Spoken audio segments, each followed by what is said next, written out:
خب حالا چی بخونن؟ خسته شدن. اگه اجازه بدید یه سبکی دیگه بخونه و ختمش کنه.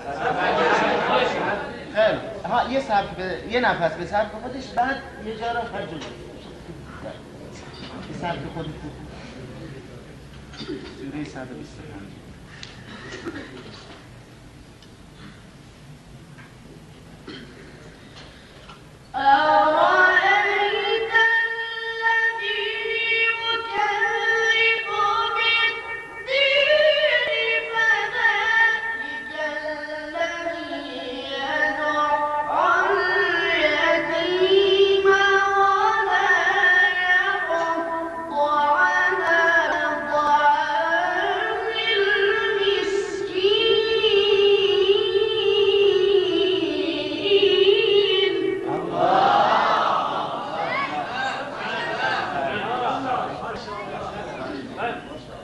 گاهی چند تا رنگ رو با هم که قاطی کنیم، مثلا زرد و آبی رو که با هم قاطی کنیم میشه سبز.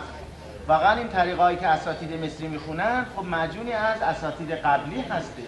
ایشون هم الان فکر میکنم از شهاد انور و بسیونی و توخی و یکی دیگه بود، غلوش. بله خیلی ممنون، بسیار جالب بود. انشاءالله کاملش کنید و بتونید یک سوره رو کامل به این سبک بخونید. خب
الشيطان الرجيم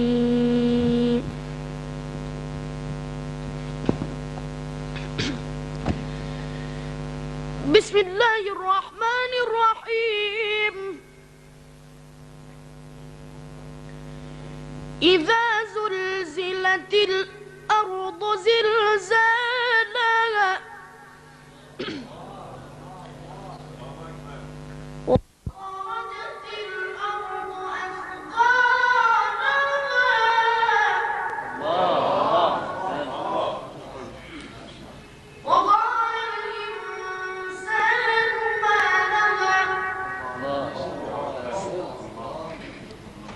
يومئذ تحدث أخبارها